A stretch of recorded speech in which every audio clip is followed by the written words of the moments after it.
What's up? Hey, welcome back, everybody, to another episode of A Quest Through Karn. We're talking of Dragons of Winter Night. This is actually our part 2 episode. Continuing the book, we have our cast of characters. We are missing one companion due to the current winter storm that's out there. Trev's kind of going through some current stuff. But on the panel with me, I do have Tater the Barbarian, Beckermin Hates Boats, and Good Day's Nightmare.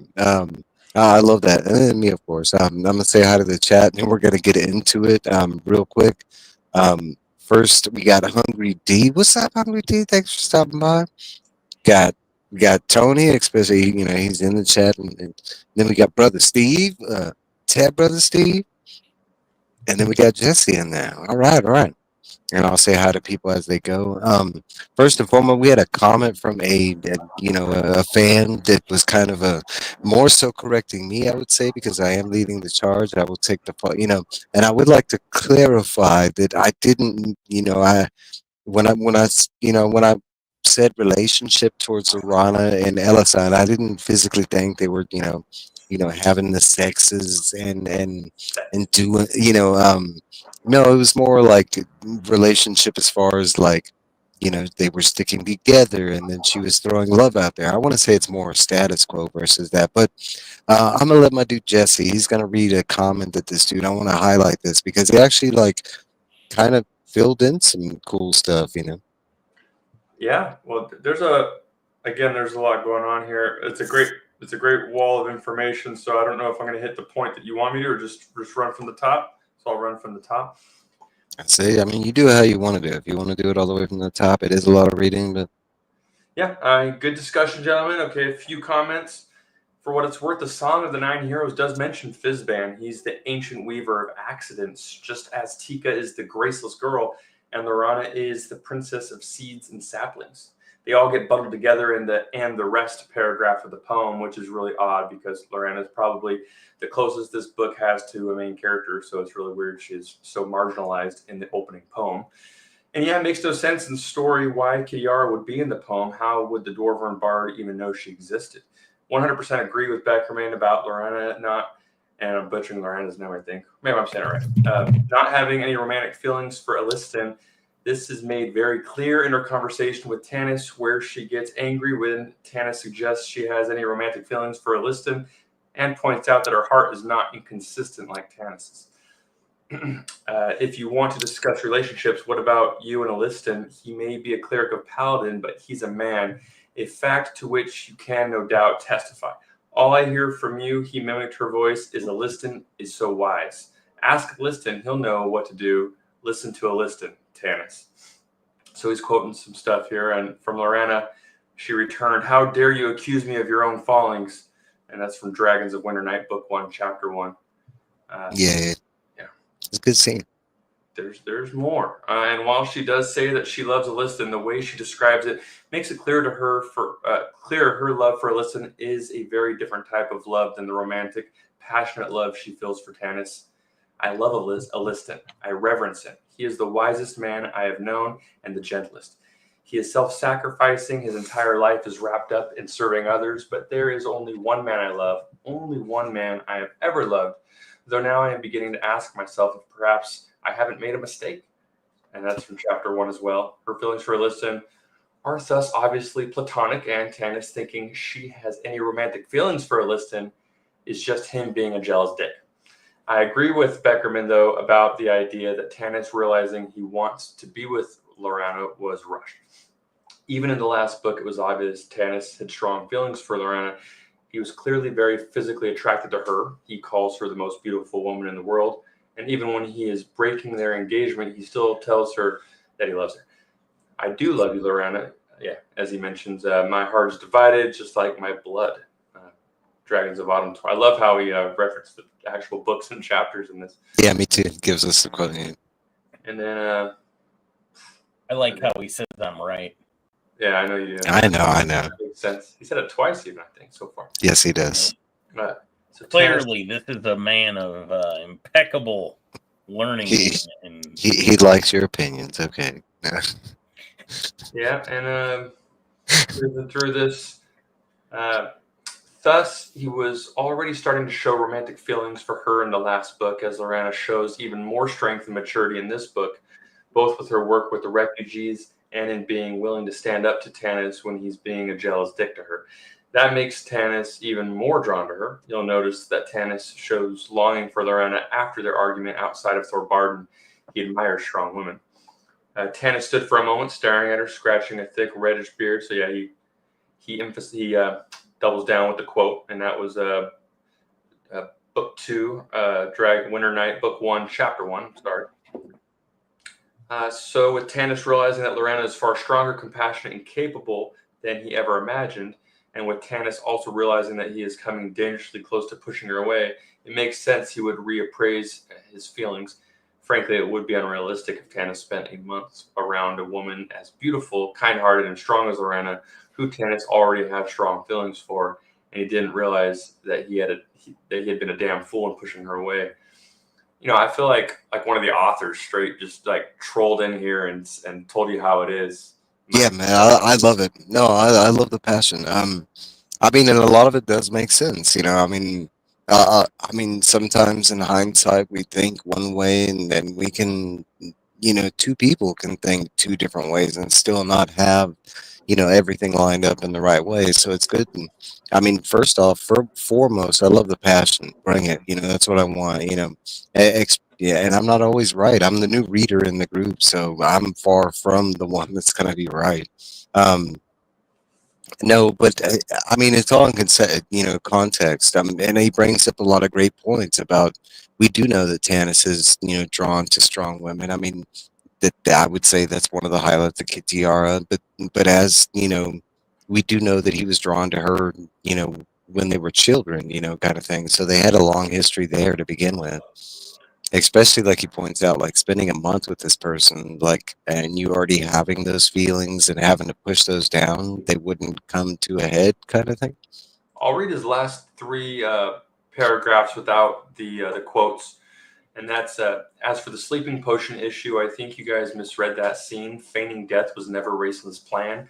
Riverwind Carmon, and he had already agreed the party needed to suicide, presumably Was to I avoid gone torture. at this point? Maybe. I think I was, because Yeah, you were. I knew Raceland was going to kill himself. Okay. Yeah, I think you might have already dipped out. To feign death, the feigned death story was a lie Raceland told to Lorana because he knew that as an elf she would never knowingly commit suicide, and thus they would have to trick her into taking the potion. And he quotes it. And then the plainsman stared at the mage, feeling horror creep over him. Raceland stood before him coldly, his arms folded in the sleeves of his robe. That's not in quotes, but either way, his hood pulled up over his head. Riverwind looked at his dagger, considered the alternative. No, he couldn't do it, not that way. What I don't get about the scene is why are Raceland, Carmon, and Riverwind so convinced that they have to avoid capture? They were captured twice in the last book and managed to escape without being tortured, so I'm not sure why they think death is the only option here. Yeah, I mean, the whole scene is kind of just weird and muddled. I get that could be the X-Men, but I still think it's not 100%. Like, I feel like we have like parts of the scene together, They but weren't even really trying to escape. that's They're what. just like, well, we're surrounded. Who's ready Yeah. to kill themselves? Like they didn't. I mean, at this point, they didn't even put up a fight. I mean, there was a whole, you know, like I mean, we're talking about adventurers, and especially, I could understand this in the first book. They didn't know what the Draconians were, kind of thing. We've already had like a slew of battles against them, successful battles. You know, we're like, I don't think that same fear is there going against the army, kind of thing. Now, a mass number of army, yes. Dragons, yes, but. I mean, they were inside. They didn't know what was coming. I mean, it must have been that bad. The town of Tharsis was shaking, and I mean, yeah, dragon fear everywhere. It was probably seeping through the walls. I mean, who's to say that it just was? Yeah, wasn't that over no, there? I can go with that. Dragon fear, but I don't know. More imagination.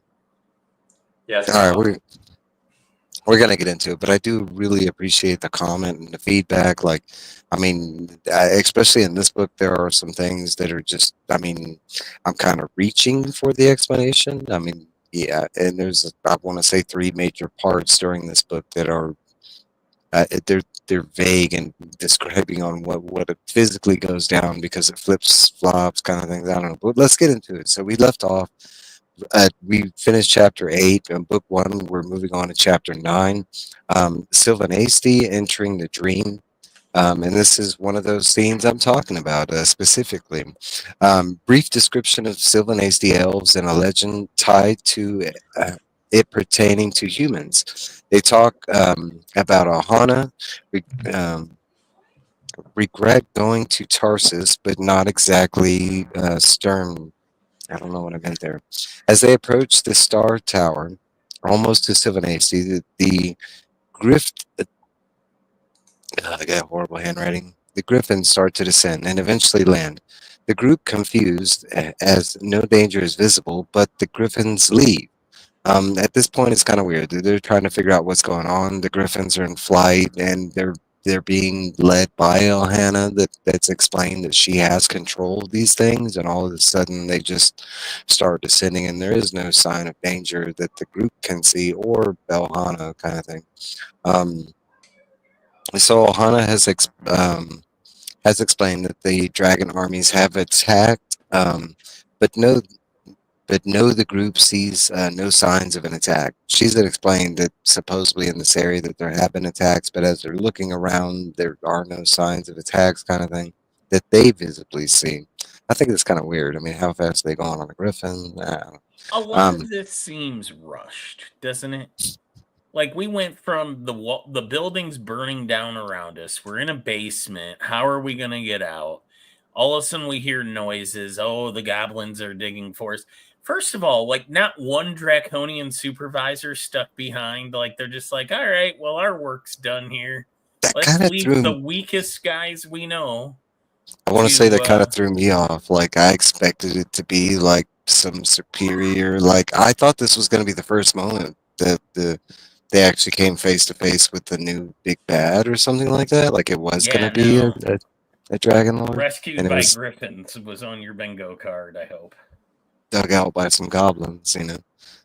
Yeah, like at the beginning there, Ohana was she was essentially pissed off that she showed weakness with Sturm, and that's what was, I think you probably had in your note. So her and Tanis was like kind of had some back and forth on the Griffin back, saying like what was going on over there, and she was expressing regret of even going into Tarsus.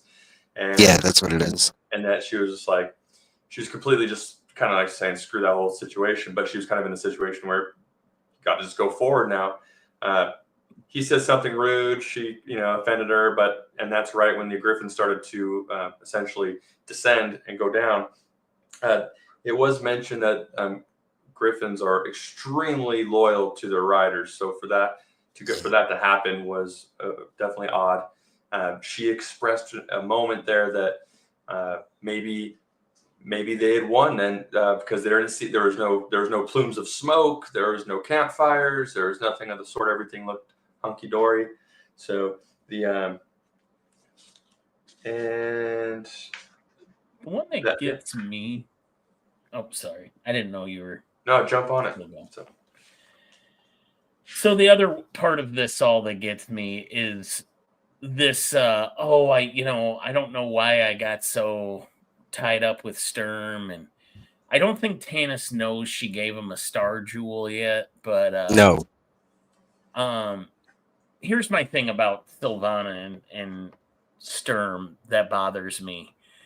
They essentially knew each other for all of 10 minutes, and she essentially gave him a key to her house.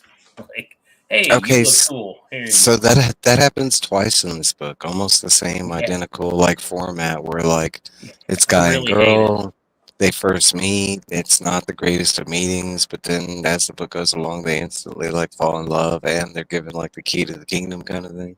Yeah, that happens twice in this book.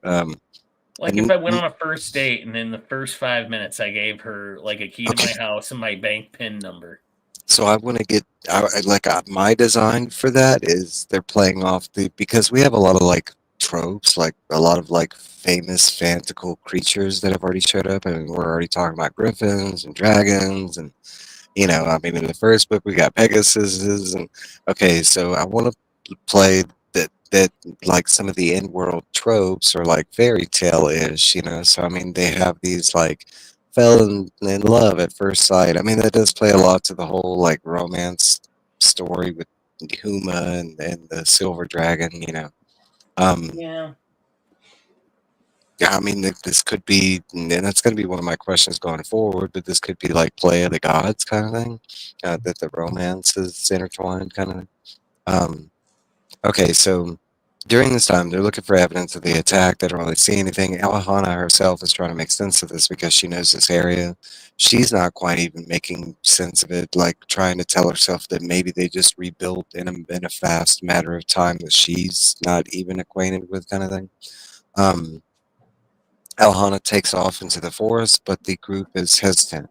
Race is told about the dragon orb, and Race believes something ahead is like physical orbs magic. They ask if it's evil ahead. It's a big conversation and stuff, and Race plays Race, which I don't know if I necessarily like that part of Race. I mean, if you know, tell us kind of thing. We're all going in there as a group.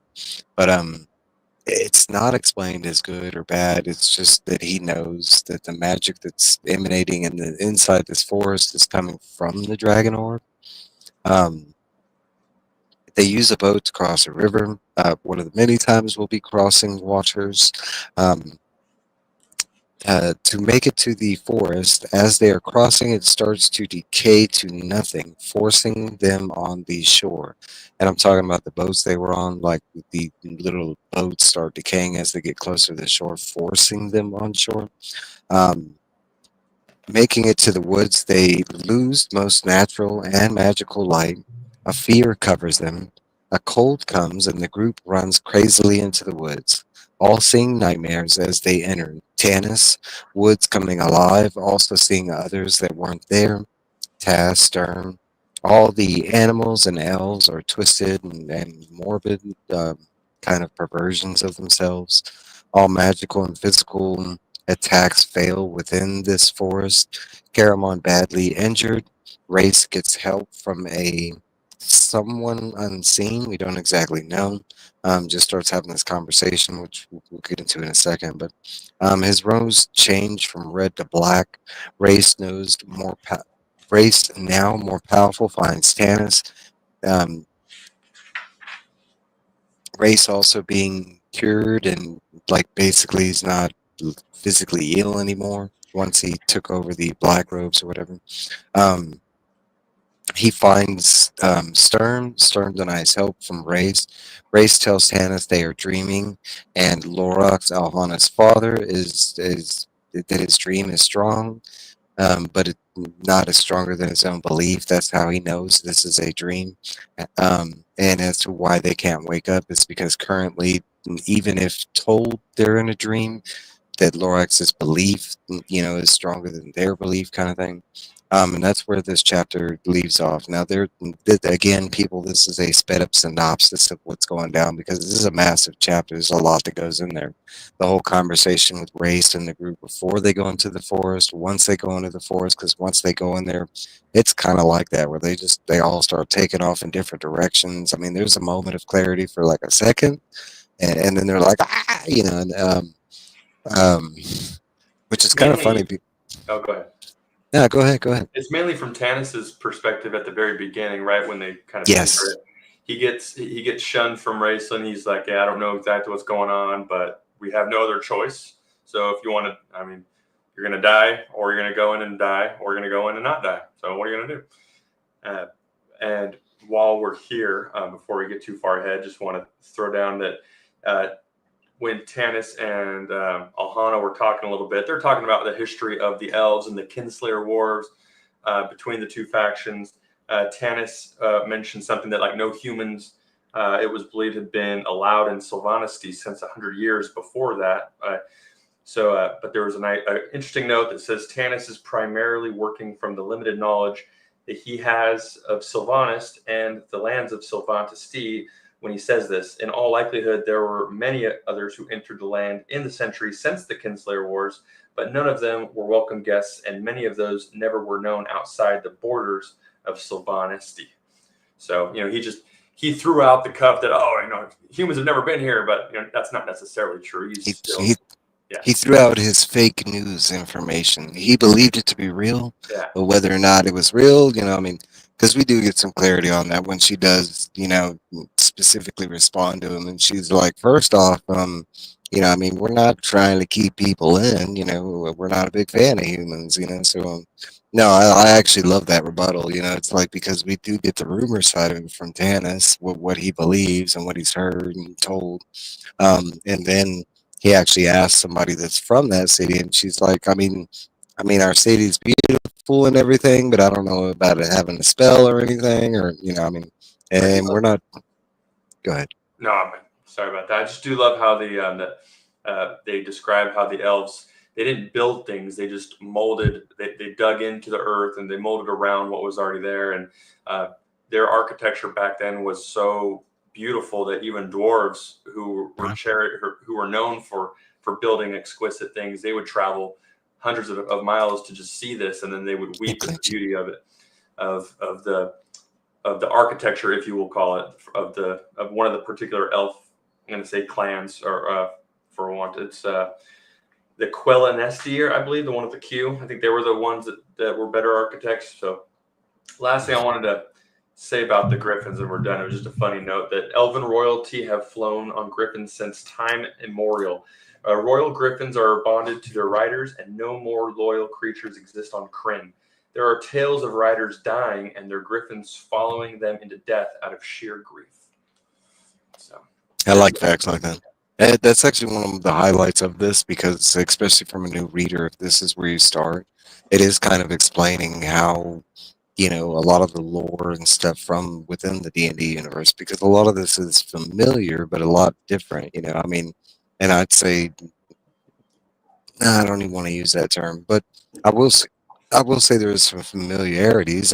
People are used to elves, but you have different variations of elves, and I like the actual, because we get a lot of exploration with the background of elves going forward in the book. Because we meet a whole other tribe kind of thing.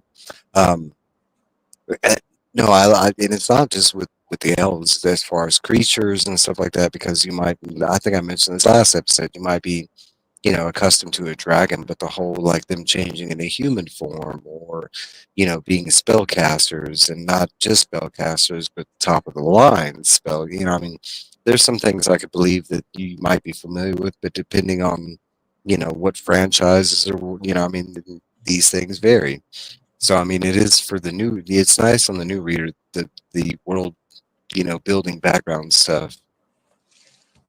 I enjoy all that. Did you already mention Raceland's robes changing? You kind of touched on it briefly, right? Yes. And that's in when, because that's how the scene goes down. We jump from Tanis until we get to him seeing Stern and Tass, and then him realizing it, or kind of the reader at the same point realizing that they shouldn't be there, or that they weren't there physically, and then that's when the narrative jumps to Race. Race is having this conversation with an unseen person, a thing, an entity, we don't know. But, he makes another deal, gives a little more of his essence or life, or, something like that. And that's when his robes literally change from red to black. There is an important part. He sends the Dark Wanderer on, he gives some greeting. He's like, farewell, on your dark wandering, or something like that, And a note on the mage on that. What's up, Tina?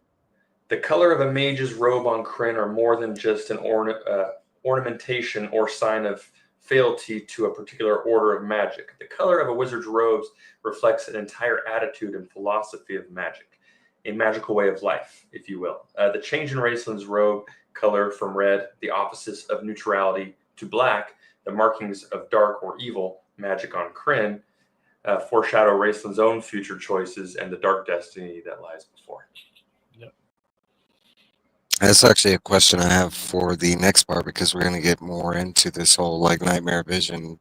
Um, but what does this detail in the future? You know, how much are we seeing of insight of which way they could go, kind of thing?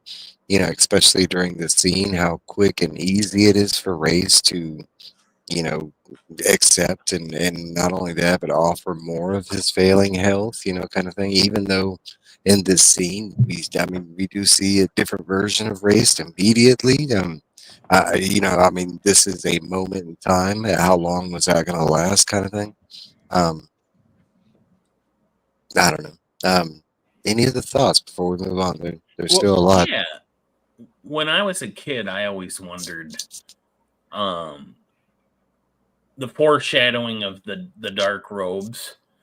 I always wondered, did, like, at the time through my first read of all of these books, was Raceland evil, or was this having to do something with the dark passenger The forest. he has, like the outside force around that seems to follow him and help him at different times, and that we've That's true, seen too. him talk. We've seen him talk to. Like when I was a kid, I was always like, so is Raceland really bad guy, or is he possessed, or does he have something either within him or following him around? Like, I always wondered if there was like an outside force that was making him evil, or if it was just kind of who he was, you know, like Sturm always suspected. Was he always just the villain? I saw, okay, as the new reader, and this scene actually hurt me. And the more, and this could apply to any character that we've set up as a like companion group character.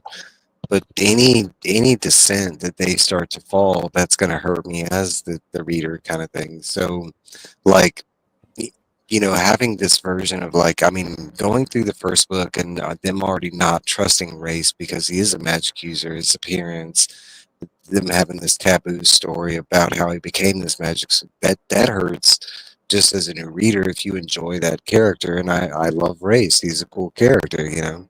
Um, so going into the second book and we're getting to this like dark forest scene and he's making this choice that, I mean, no hesitation kind of thing. I mean, it's either you take, and I didn't even think about it that with the entity kind of thing being in.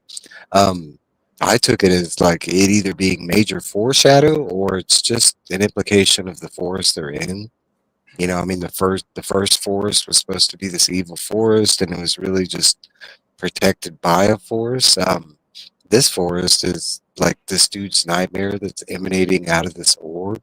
So is this really like Raceland's actions, or is it just a reflection of the guy's? I don't know.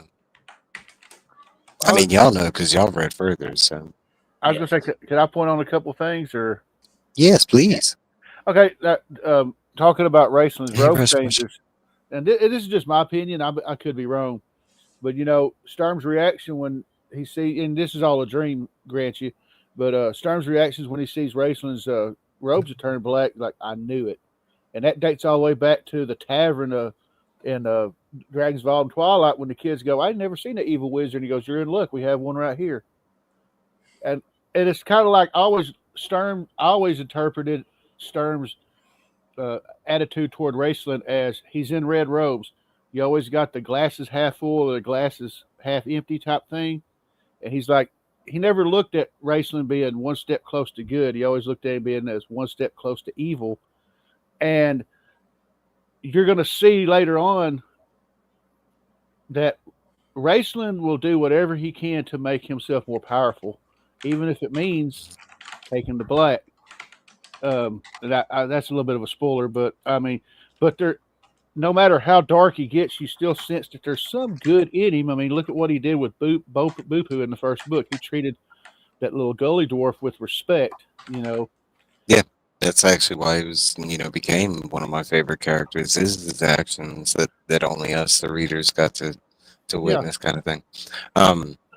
You know, and another statement that goes past this is we, you know, further on in this book, we get some backstory on the knights and how they were forced out, and that plays a big part against the magic users because we do know that they forced them out, you know, and it wasn't black or red that did it. It was white robe. Yeah. So I mean, I want to say that all plays, but no, I'm right. Right. I mean, Race and Stern, they've been the two. I mean, since we've started. And another thing I was going to point out is the one or two times I actually played a paladin in D&D, and we had a dragonlance setting. I tried to play him sort of like Sturm to a point, without so much as directly copying him.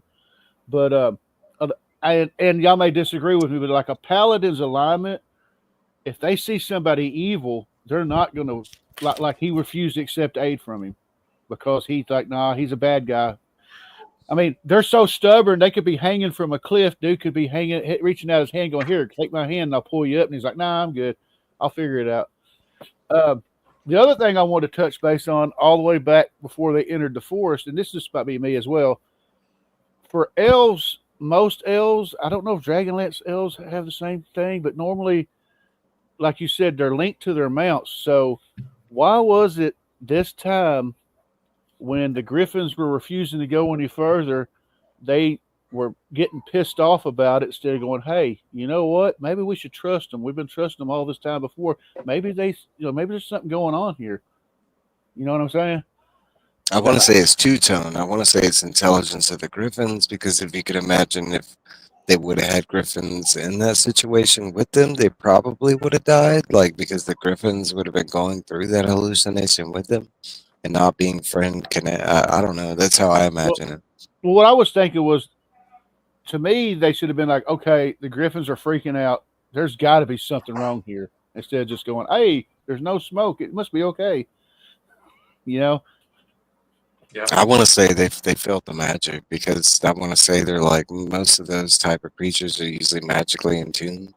So I want to say that's, I mean, to me, when I read the scene and we got to the forest and the events played out, like, I want to say they just knew that was an evil place. Like, they could feel the orb or something like that, like the barrier around it. They're like, we'll drop you off here, but that's as close as we're getting. Because it was kind of like the same scenario with the Pegasus. Like, I mean, did they see the fires and stuff, or did they just drop them down? Yeah. I mean, they just used their horse ears and they heard the war ahead, and they were like, we'll drop you down right here. Yeah. Like I said, I might not have made any sense, but that was just a couple of things I was thinking of. No, you made perfect sense. I want to say it's something like that with the Griffins, like, and that's the way I read it, is that they either just, and then plus that, and I always go back to like Tolkien's, use of like the eagles and stuff like that. Like, I mean, they're cool to get from one point to another, but as far as like, how come they're not, I mean, because how come we're just not riding griffins throughout the whole book, kind of thing. I mean, if we had a scenario where these guys were just roaming from city to city on horses, would you hate that story versus like them on foot, or, I don't. But I think it is a little cheating when you throw in like a flying, like. Yeah, they got the chills. Dragons gave them the chills. The ghosts gave them the chills. They're used to hard battle, and they weren't seeing that, and they had to dip out. They're like, y'all are about to dabble in some dumb, and I mean, y'all about to do world's dumbest criminals right now. Go for it, like. And I got a note while we're still lingering in this part of the section, is that Tika. They mentioned the very first chapter of chapter 9 that Tika, they didn't see anyone following them per se, but Tika swore that at the horizon, at the very behind them, there was 3 dots of potential dragons flying behind them, but it was never confirmed. But she believed and they actually, were being pursued. And actually, at this point, that's been a constant thing that keeps happening. It's not in every chapter, but we do know that Kitiara has been, like, if not close behind, but somewhere near behind, kind of thing. She has been following, but no, I'm glad that you brought that up. But that, I want to say, almost every other chapter, there is this, like, at least one line of somebody turning and seeing something that, all right, so let's move along. Chapter 10. Waking dreams, future visions. Race, now physically stronger, carries Caramon, and now all the Dark Elves afraid to attack Race. Tanis tells Sturm of the dream, but believes Race is evil. Both Tanis and Sturm find the tower, but stopped by physical force. Tanis almost dying, but Kitiara appears and saves him. Riverwind is overwhelmed by his own people. Tika, Draconians. It's gonna go like a metaphor. It's kind of like a fear thing. She eventually goes into rage with her altercation with the Draconians and ends up killing Flint in this altercation. Um, we immediately jump to Flint after he's been killed off, but Flint is rapidly being killed off due to his old age. Like that's his fear, is he's just like kind of withering away. Gold Moon is lost. She finds Riverwind in the process of dying, being shot down by his own people. And it's not a scene where it's like elves and no, she sees that it's his own people killing him. She asks Mishkul for help, prayer, and then Mishkul just won't answer. We jump to Tass. Tass is killed off trying to save Tika. She dies and he dies killed in a trap. It's actually one of my favorite scenes in all of this. We almost break away with Tass for like a 30-second segment where he's trying to figure out what the heck's going on. He runs into Tika. He's literally trying to save Tika. They're battling these waves of, for them, it's a shadow thing. I want to say it's just Draconians, but I mean, from his perspective, we never actually see what's attacking him. It's just something that's attacking. But eventually, like, he turns around and Tika's down, dead. He's trying to get in this door. This door is like, it's got like a lock, and he's trying to lockpick it, and then eventually he ends up like unlocking it, and thus it all it activates this hidden trap. Yeah. It would be the one trap that would be able to get the curious Tasselhoff kind of thing, specifically designed for a Kinder kind of thing. All right, so we got Raised moving powerfully through, eventually leaving Caramon behind. Raised makes it to the tower. Sturm and Kitiara and Tanis find Caramon, who wants them to protect Raised. Caramon wants them to protect Raised. Tanis, Sturm, Kit find Tass, and Tika still dead. They enter the tower, make it inside. They see a green-lit room. Tanis sees Lorana in the green room. They meet a giant green dragon. Raised appears. Sturm tries to attack. Raised. Sturm heads to attack the dragon, but is tricked. Cyan Bloodbane, who is it's the dragon's name we learn, kills Stern. Lorana runs to Stern's body. Lorana is killed in this process. Kitiara is killed. Tanis is waiting to die, but Race comes to his rescue. Grasping a ring so tight, Tanis wakes up and also finds Race awake with a bloody lip. That's where we leave off that chapter. And we're going to jump right because there's a lot. I just want to say something about, so this happens way too often in this book. I am tired of villains that are given no introduction and you get very little backstory and then their story arc is resolved. And in this book, we get a couple that we never even see directly. We hear about them after the fact. This book feels like it should have probably been 2 books, and we should have taken our time a little better. So when I read this, and I got here, the first time I read this, I loosely kind of made it through this, and I had a grasp on what went down. Okay, so when I went back and actually piece by piece, frame by frame, this scene, the dragon is thrown in there. So I feel like we're missing a whole nother scene that was set up that we just haven't gotten yet. Oh, Cyan Bloodbane. Wait, you say that name like I'm supposed to recognize it. Who? And they go forward in the book like we're supposed to know it. I do know that this is at this point in the book, I can tell you I didn't understand if this was a physical real dragon or if this was a dragon that was created. It was an actual dragon whispering. I mean, we learned into an old man's ear. Yeah, we do learn that a little later, but like, I mean, for me, it was like extremely confusing going through the scene. Like, I mean, because everything else is metaphysical that's there, everything else that they've gone, except for like the layout of the land and the trees and stuff. But like, I mean, the dark elves aren't there, Gold Moon and River Moon's people aren't there. Like, I mean, we get to the scene and what is it? Dracus Tarso? I can't even say that. The Hogna. Dracus Tesaro Degnia, Sturm says to the dragon, which means great dragon, well met. Well met. Yeah, of course, Sturm's the guy that like learns obscure dragon, like Salamnic Latin, if you will, to like, oh, do you speak Latin? No, man, I just knew that. Well, we do Like, learn pretty soon that they might be having dragon pizza parties. You know, I mean, they could. so it might have come in handy. You know, no, but this whole scene, like, I mean, it was kind of awkward because everything else was led to believe it was fictional.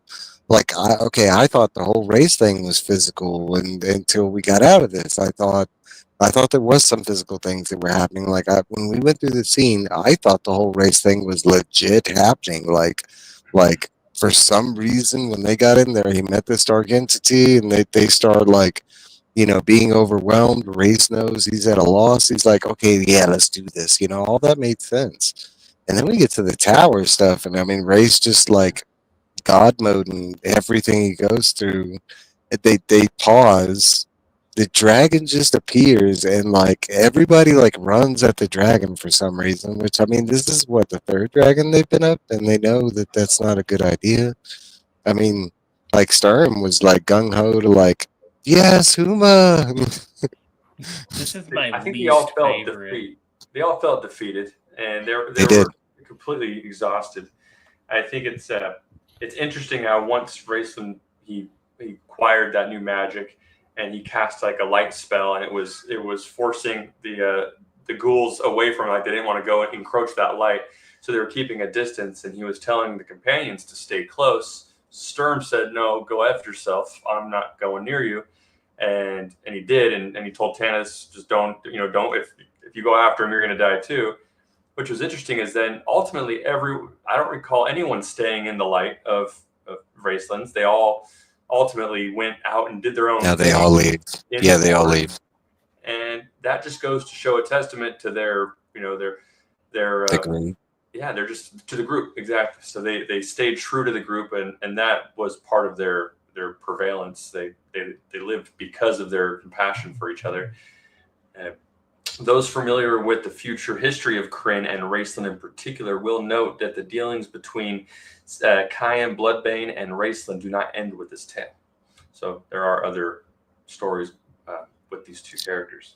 I want to say, after like reading it so many times, because by now it's the sixth time I've read this, but like, I want to say that's what it felt like, was this was a major setup for something to come. Especially after you learn it, like, I mean, he was there. They did fight for like a brief time, and then, which is done off camera. I hate that part. Like, yeah, I'm like, tired of it. We got everything on camera. The dragon shows up, and then we just learned that Race is like, yeah, I beat the dragon. Well, where was that? When did that happen? Like, I wanted to see that. What went down? Like, we had great detail of Caraman's breakfast, but we don't know half the villains we're fighting here. No, but I will say that came off-putting when that happened. But I mean, like, it was a level of like, did this happen or didn't? And even reading like that fight that had physically happened outside of the orb magic, because we learned Raceland bested it, and so bad that it made him take off and run. The dragon. No, but we go through it, and half of it's like, is this happening or isn't it happening? Or, so it gets to that part, and it's like, I mean, and I understand Race is going through that. So, okay, so let's talk about that, because we go through this whole scenario, and Race is the only one that like has confidence to it, because it's not like everybody else tries their basic magic. It doesn't work. Race does try his basic magic at first. That doesn't work. But what does work is when he starts using physical weapons and stuff like that. Then they have to, because he actually throws like, I forget what it is, if it's a silver dagger or something like that, and that physically makes one of the apparitions disappear, but they reappear right after that. But like, only his attacks actually do anything. Tannis, he's fighting these things to no avail. I mean, everybody else has the same kind of effect during it. Race is the only one that kind of walks through it, and he doesn't, suffer a situation where he's overwhelmed at all. He just, I mean, he meets Caramon, he ends up saving him, being overwhelmed. Right after that is when he has the dark conversation with the thing, and then once that goes, he's just in OP mode. To play the other side of it, of the coin, is I appreciate the author's ability to just play it in the perspective of the character at hand. Like Tannis, when he was essentially blacking out when Raistlin was fighting the dragon. And so it just said that the dragon roared in a rage, and he knew that they were battling, but he just couldn't even pay attention to it because he was just so exhausted and beat and hurt that he just kind of more or less gave up. So, and it made for a good segue. Like, okay, we don't want to spend all our time here. Yes, it'd be great for the reader, and yet to your guys' point, it might have served to be even a longer story. But I gotta give credit. It seems like they are constantly jumping from perspective to perspective, so that's a lot of work. And they do it so seamlessly. You just jump. No, and this whole scene is fantastic, and you're talking about trying to demonstrate this in a verbal way, like a written way. I mean, it's complicated to do. You're talking about, we went into a forest where they all start hallucinating pretty much, but also they're not hallucinating. There is stuff that's there that's physically, because some of the creatures are mutated and stuff. We learn afterwards, that kind of stuff. But I mean, just the overall, these two chapters put together, it's a fantastic scene, and you're talking about jumping from perspective of how many characters at this point. I mean, I think it's more than 9 because they add in Kitiara. And I will say that was another off-putting thing, was Kitiara showing up. It just kind of came out of left field. I didn't know if that was really Kitiara. I was all like, oh, she's here now. That was like somehow, that, I mean, we do find out that was part of the hallucination, but I feel like it's her ties with everybody in the group. For most of the companions, she's held in an intimate regard. So it just keeps everybody. It keeps her top of mind, and that's probably how she got brought into the fold of the nightmare. That'd be my guess. Yeah, I want to say, I mean, even with the ones that she's not physically tied to, they're still like constantly thinking about her. Because I mean, think about Lorana. She's never even met the girl, but like, I'm pretty sure she's constantly thinking about, with her connection with Tannis and this and that. And then you got Caramon raised,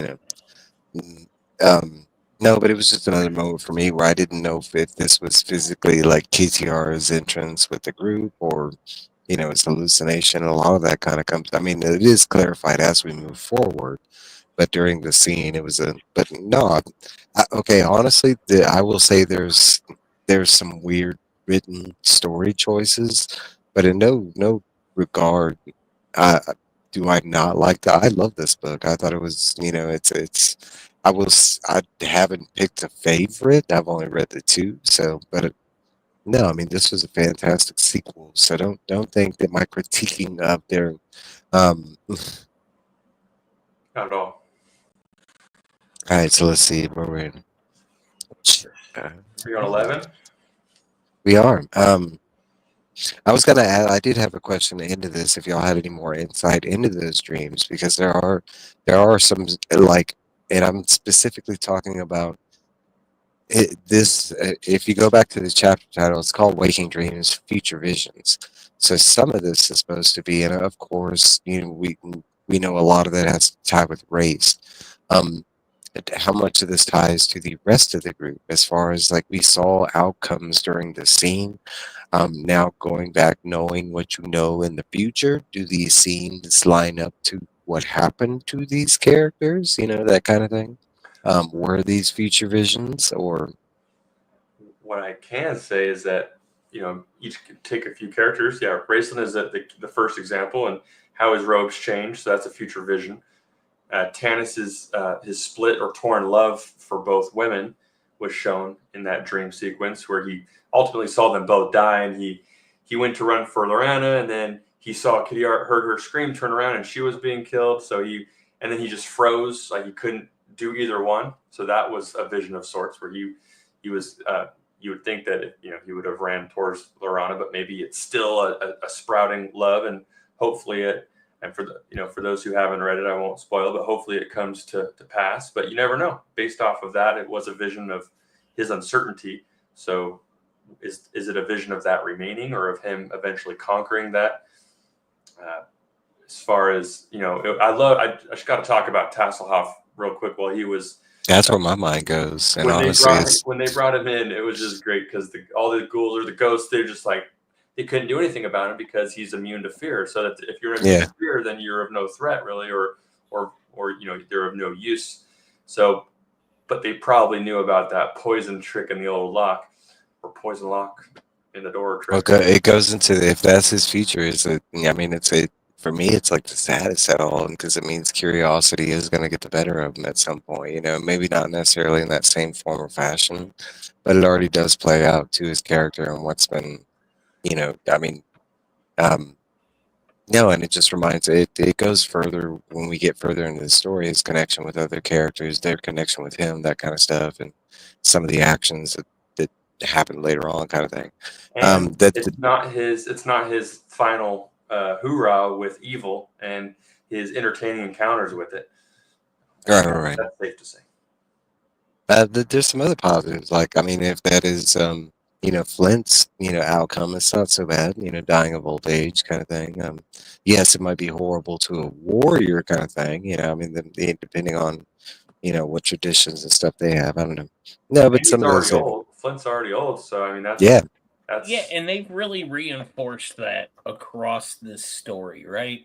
That Flint is getting too old he's the Murtaugh of this group, Yeah. From chapter 1, even, right? When he was sitting there on waiting. Yeah, he didn't want to go on this adventure. He was like, I'm too old. I'm ready to retire. Even from the first book, he was, he kind of like went along.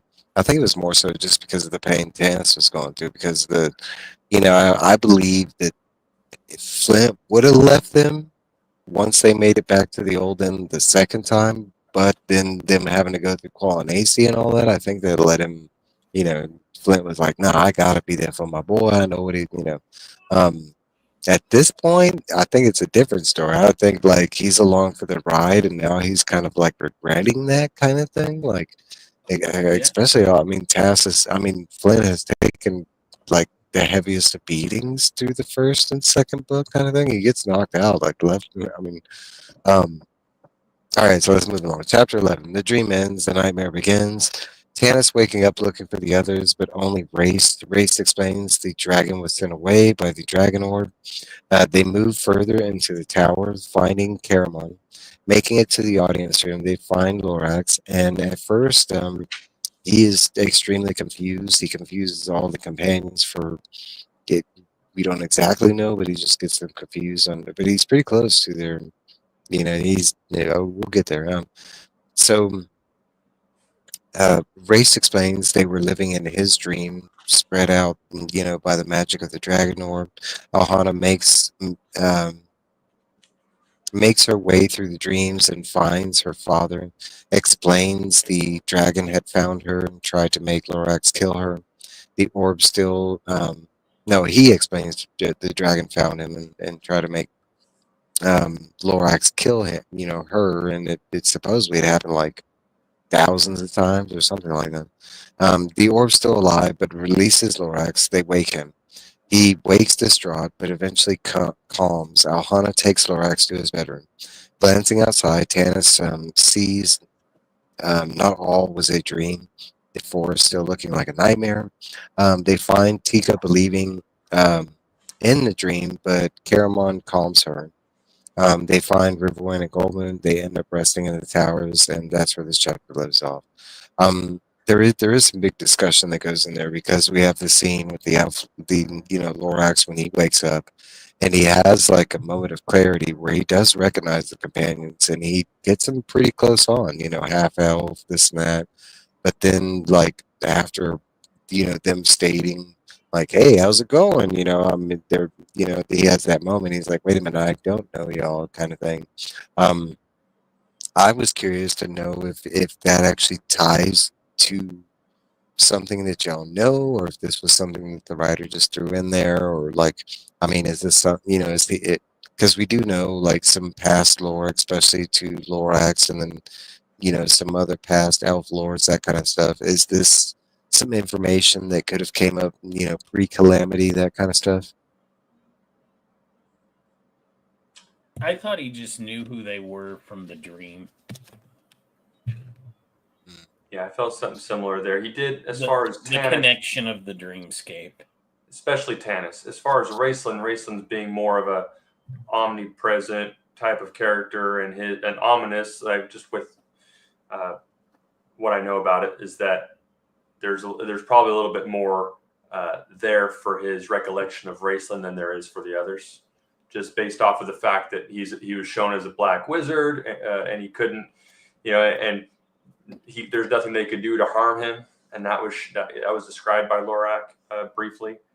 I thought it was interesting, and it ties into a note of that when Tanis said, he asked Raceland, he's like, "Did you defeat it?" And then Raceland was quick to say that the orb was not defeated, but he did say that I was able to defeat with help. I was able to defeat the dragon, realizing Cyan Bloodbane was losing. The orb sent him away. Now, a note on the orb sending the dragon away.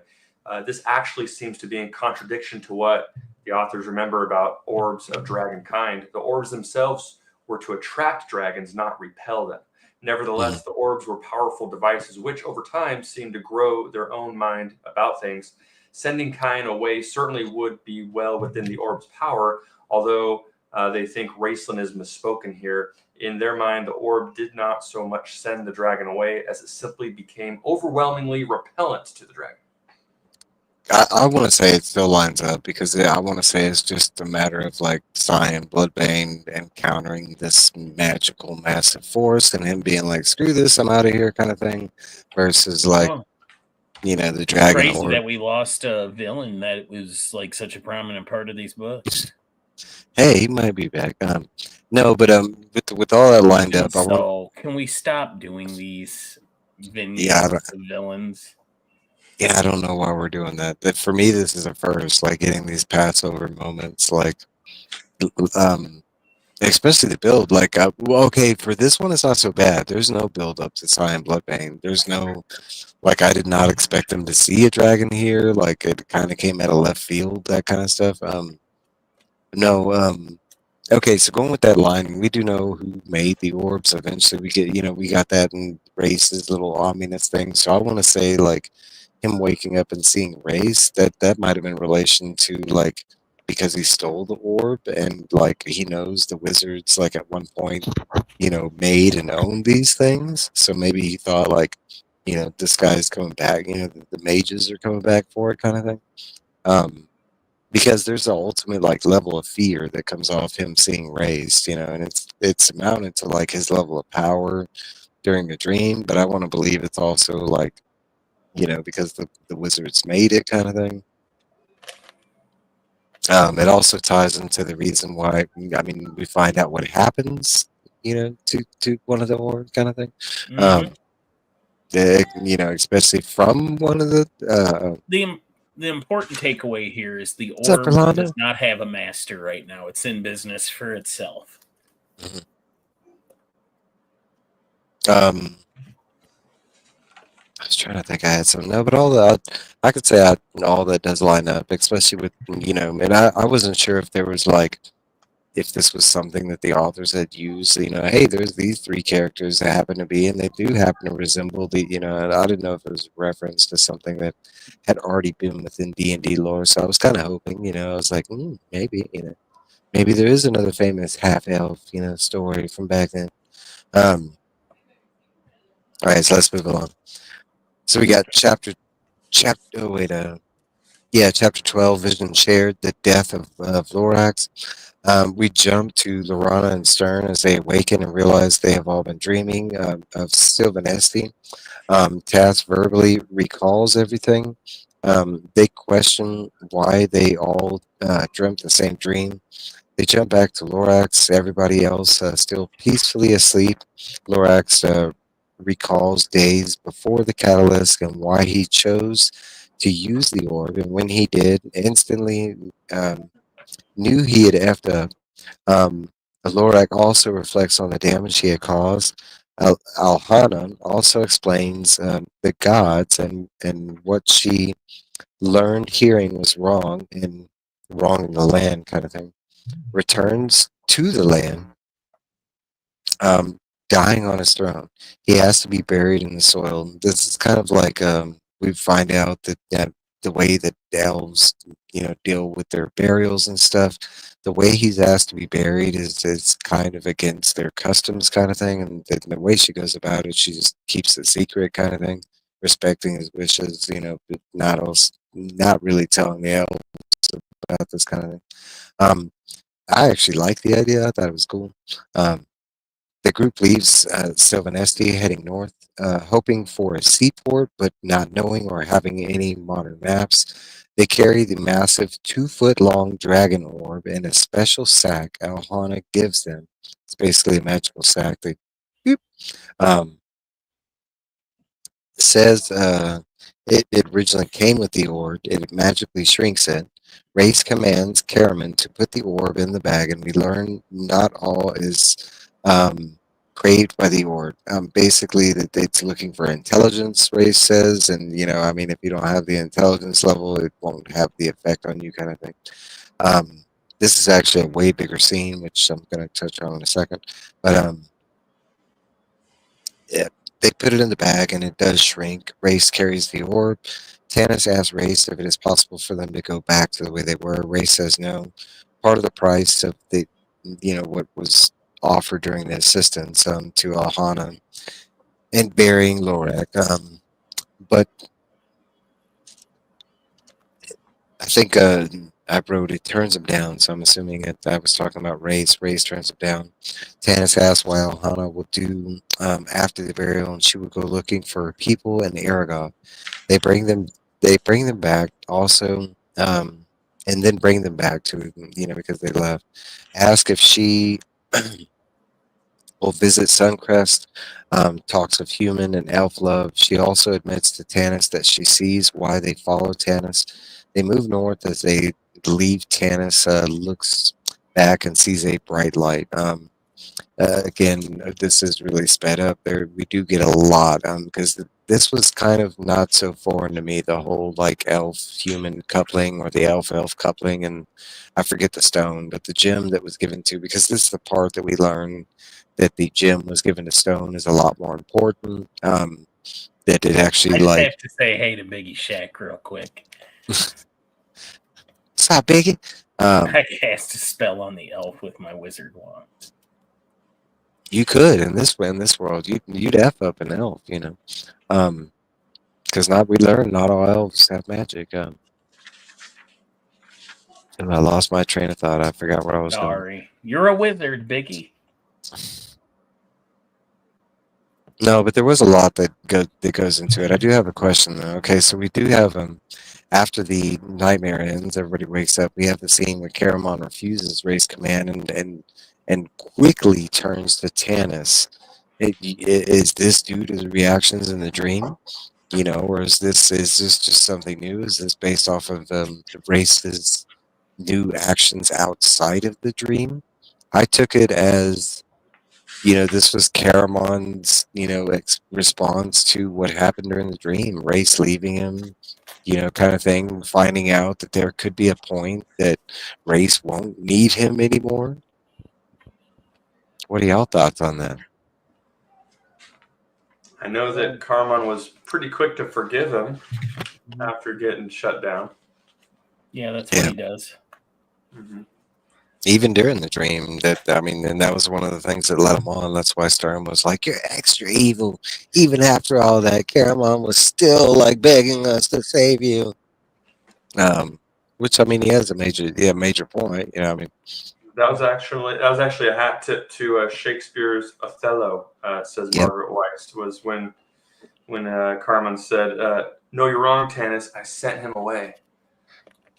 So it was quite the opposite. So we did get some major foreshadowing for several characters, things they faced in this nightmare. Mm-hmm. Did you take any notes while you wrote this? Like while you read this, Mike? Like that you think what will come true, what won't? Like everybody faced something, right? Each person, like you said, Tasselhoff saw that his curiosity could get him killed. Mm-hmm. Sturm looked at his ultimate dream of sacrificial death. All of them, I think you can link down. Raceland's fall to evil in the search of power.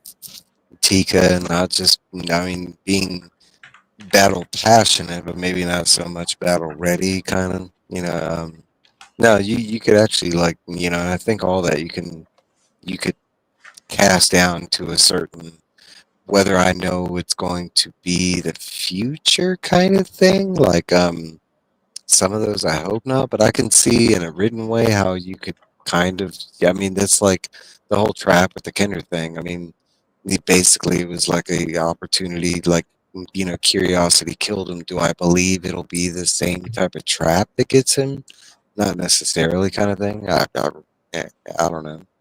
I don't want to go too heavily into spoilers, but at least for all the books I've read, prequels and stuff that happens after this, Tasselhoff is probably the character that gets used the most in all of the book. Like he's in more of the books, I think, than anybody. Yeah, he has longer longevity. Well, because most people would want to retire at some point, and Tasselhoff's always down for the adventure. So jumping ahead, we do know that we do lose a character at the end of this book. At the beginning of this book, if I had to, and I kind of knew we were going to lose someone, even after the whole staff and the healing had come back. I kind of feel like that was setting up. But if you had to ask me who I thought it was going to be, I had no idea. Like, not off the effects from what I was getting from the book. I couldn't have guessed it was the character that it happens to. Now, the way it happens and all that, yeah, I could see. Because everything lined up like prophecy kind of thing. But we'll get there because we're jumping way ahead. But even at this part, there's some things where I want to believe they're trying to set things up. But do what? Are we going till 9 tonight? My time.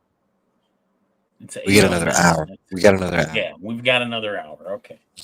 I just was trying to judge how far I thought we were going to. You scared me. I was like, what? In chapter 12, they mentioned when they were that they were going to find a passage to Sandcrest. It didn't say much about it, however, in the notes. Sandcrest is an island off the west coasts of northern and southern Aragoth. It was one of the few places unchanged by the cataclysm, except for the number of people who moved there. The Council of Whitestone has been formed on Sandcrest, or had been formed some months before in an attempt to unite the races of Krynn to fight the war. So just a little back history on Sandcrest, where they plan on going. Yeah, I love that, and it's actually Sturm that brings it up, and that has big relevance. We are going there eventually, but it has relevance on to why we're going, because they've mentioned it in the first book. They just never mention it by name, but that's kind of where the order is, kind of thing. All right, so let's move along. So we're finally at book 2. We have a little bit during book 2. We jump forward, and the group has traveled to Icewall Castle, defeated a dragon, High Lord. And I'm probably going to set Failfest, and we hear this through song from the Ice Barbarians, Raggart the Ice Reaver, Lorana, Flint, Taz, Stern, and the 3 Knights of Salamnia basically sneak into the castle. Lorana kills the Dragon High Lord. They grab the orb and they leave, killing a bunch of walrusmen, but make it back to their ship. And that's where this leaves off. Okay, so this is told through song. So I have written down here. I want to hear your description of exactly what happens during this. I mean, this is another moment in time where we knew we were going somewhere, and all of a sudden we kind of jump forward and we're told afterwards like what kind of happened. There are some major things, like there's like after Lorana gets the orb, we do know that they have to pass through like a cave that has like it's like a tunnel cave that has a bunch of dragon eggs. Um, uh, for me, this was one of the weirdest spots in the book, I can say, because I wanted so Why much did more they give us a song? Yeah, I or a wanted so much more poem? elaboration. Like you're talking about Warwismen, you're talking about an ice Feeltops, castle. the evil elf wizard that we never got to even meet, another villain that's only filled in. How did Lorana Next. beat this guy? I want to know that. Like Tass and Lorana were the This two is that I don't like this. I accepted I it did. better as a kid. I really hate it as an adult. I could tell you the hammer part I was okay with. I was like, okay, I understand. Okay, we're jumping past this. When we got to this part, this totally threw We me got a off. villain named, and the only backstory we have to what happened with them is in poem and then being spoke about later on Yeah, I was about to say by because multiple KTR characters. does. Yeah. Only the dragon talks about Yeah. the inbred dummy dragon. Well, I have a cliff note about the poem that might not do anyone any good, but it exists, so you might as well hear it. Give it to me. Hit me with it. Yeah, just sort of playing around with Anglo-Saxon prosody, not as much adopting it as letting its music influence the rhythms of the poem. When you do things like that, you take on other baggage. Once the meter was set, the story could be no longer than a bleak Anglo-Saxon folktale. I like Raggart, the speaker of the poem, who emerges as a character himself. It's a bring back the hero when the heroic deeds are sung. I love what they were going for. I get that, No. and I actually, no, I do. I can get behind a song. From a reader aspect, I have 2 issues with it, though. For one, I mean, it's a song, and we do know from our perspective, we throw a lot of fantasy in song. So how much of the song can we take as merit, kind of thing? That's kind of, I mean, it's the same thing with the Dwarven song in the beginning. I mean, yes, it's said, but we do know this. Okay, so the other thing is the sped up version of it. I mean, I would like to get. It's one of the scenes where I would like to go through, especially in Ice Castle during D&D. Come on now, Walrusman. Okay, I do like that, and that's another thing. It's like the way it's structured with the Raggart thing. I didn't even know if the what was it the Reaver, because at one time the Reaver's spoken as a person, and then it's like a weapon that Lorana uses. So I wasn't even sure if it was like a term. That part was a little confusing. Okay, but I don't know. I'm a Philip Kennedy Johnson fan. I have no problem with songs in my stories. I don't mind songs. I take exception with using the song to fill in chapters. I wouldn't say fill in, but you're like. No, that is exactly what this is. It's like, hey, you got another gap here, but here's the song for you. I don't feel like. I mean, I feel like this book is big enough. Like I feel like you said, they could expand on other it parts. needed to be another book. I mean, does it seem weird to you that we started with Dragons of Autumn, we did winter, we've got spring. There is no summer. Not in this trilogy. Not Yeah, in but this they did. trilogy. Yeah. Well, why was We it set could up as have a had trilogy? just make 4 books. You had enough material. Yeah, because by the Theophos could time have they gotten threw out his the own summer, chapter. when they threw out the summer Beckermin, it was already long past this story. So Yeah, I want to say that's it's what like I mean. Like it's 6 we books never after. we never got to it. this would have I don't. almost been a good summer Dragons of Summer Flame title, and then tell the story of Icewall and make that the Winter Knight. Yeah, something. So. Figure it out. Like replot it out.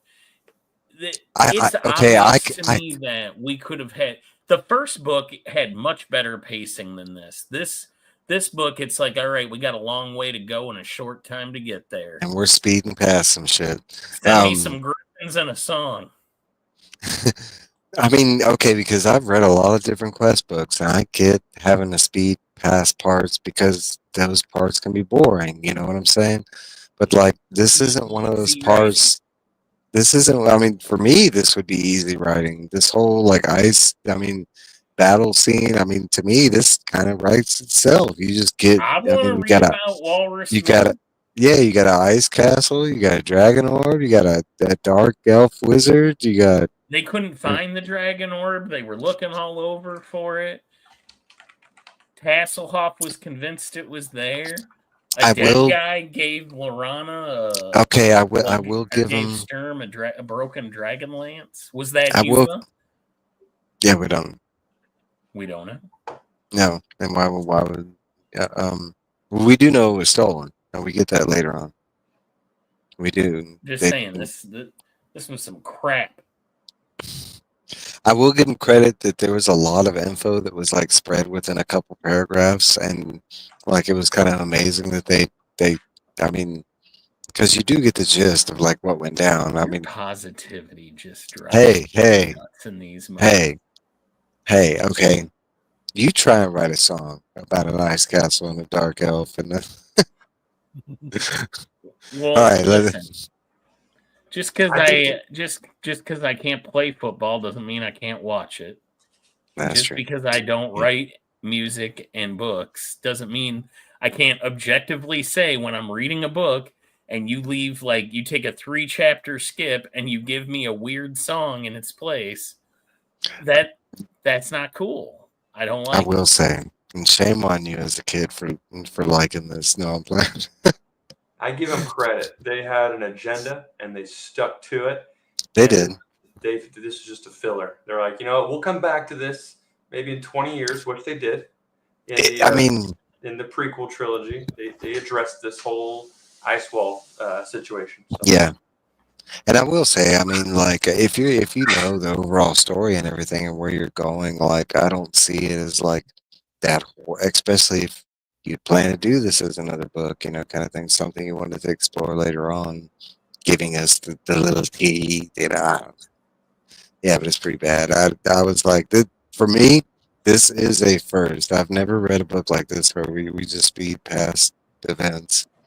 All right, so chapter 1 of book 2, the flight from the ice wall. Start with the scene on the boat. Flynn is extremely seasick, and I'm talking about the scene plays out differently. I kind of synopsis this the hell up. Flint thinks he is legit dying. Like, it is not expressed that he is going through seasickness at first because we're getting it through Flint's second, firsthand or whatever. So as you read this, you literally think Flint has been injured or something. He's literally dying until you find out, later on that he's just, crying like a baby. Okay, so he basically says his farewells to everybody because he thinks he's dying. The ship is moving easily away from the castle with some resistance. We are told that during the search for the orb, they found a frozen silver dragon with a rider. Huma, maybe? At first believed to be evil, but Tass, remembering the painting from Pax Arcus, and also tells of Huma's silver dragon, trying to retrieve the lance Gilthanus using a heated touch spell melts the ice surrounding the lands but won't budge. For guilt, Sturm attempts and is given the lands. The hand basically just kind of magically frees itself. Um, Talks of belief in the story of Huma. Sturm is torn between what the knights believe in and the fairy tales.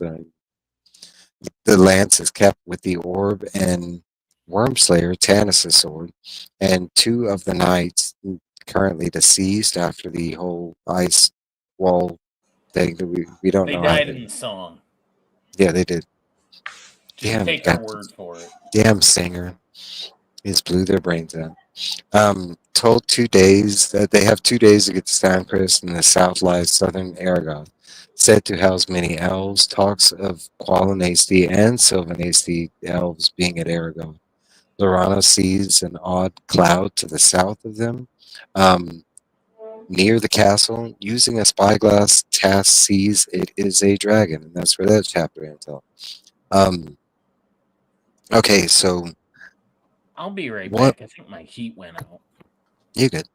Once we get past the song, I love this whole like setup of the scene. I mean, I love all the setups of the scene. I don't know why they sped past certain scenes. Like, I do love all their scenes. So that for me, that's my only complaint is like the speed past some of the scenes because they could be cool.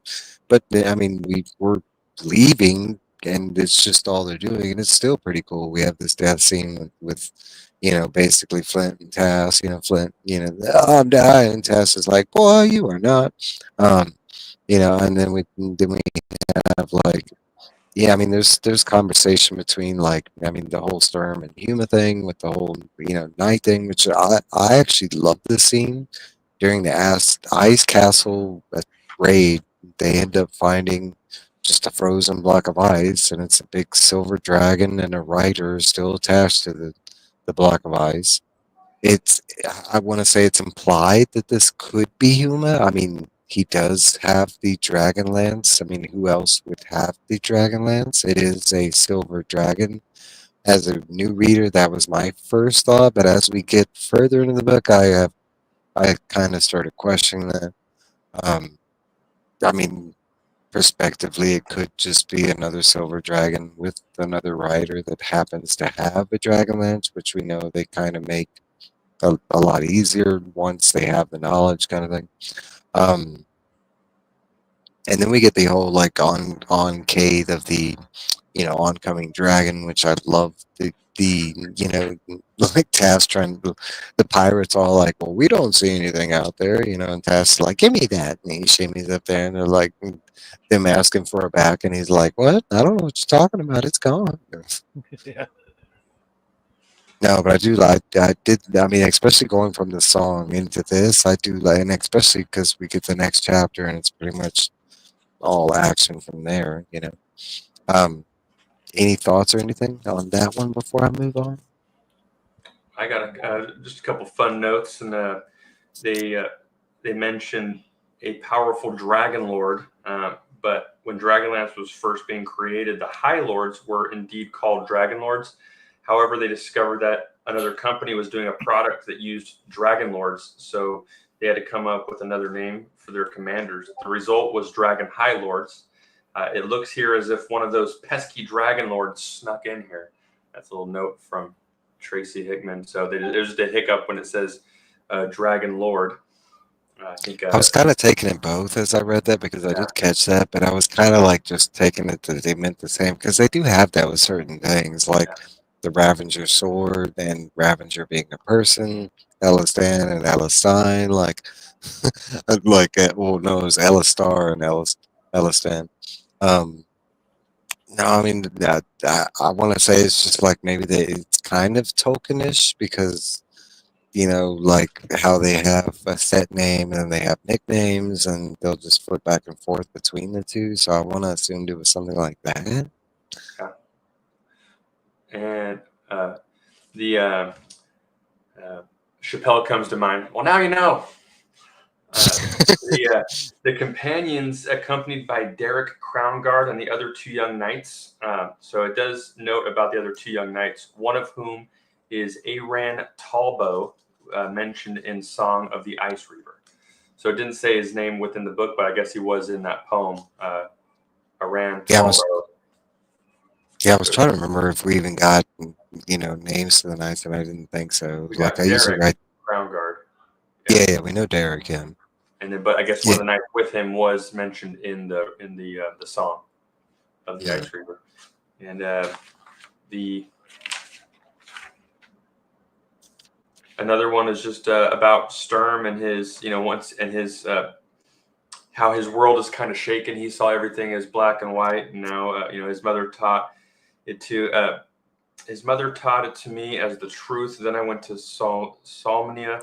After traveling briefly with Kitiara 5 years before, Sturm went to Castle Brightblade in Salamnia, where he found his father's sword and armor. However, it took Kitiara's return to rescue him from possible death.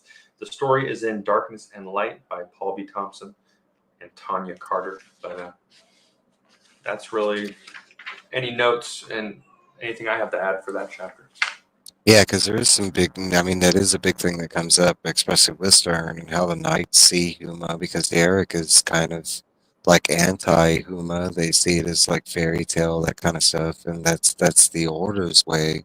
And it's not, we do find out later on that's not all the Knights, because as we go forward, we learn the Knights are segmented. It's not something that's explained at first, but they have different segments of the Knights.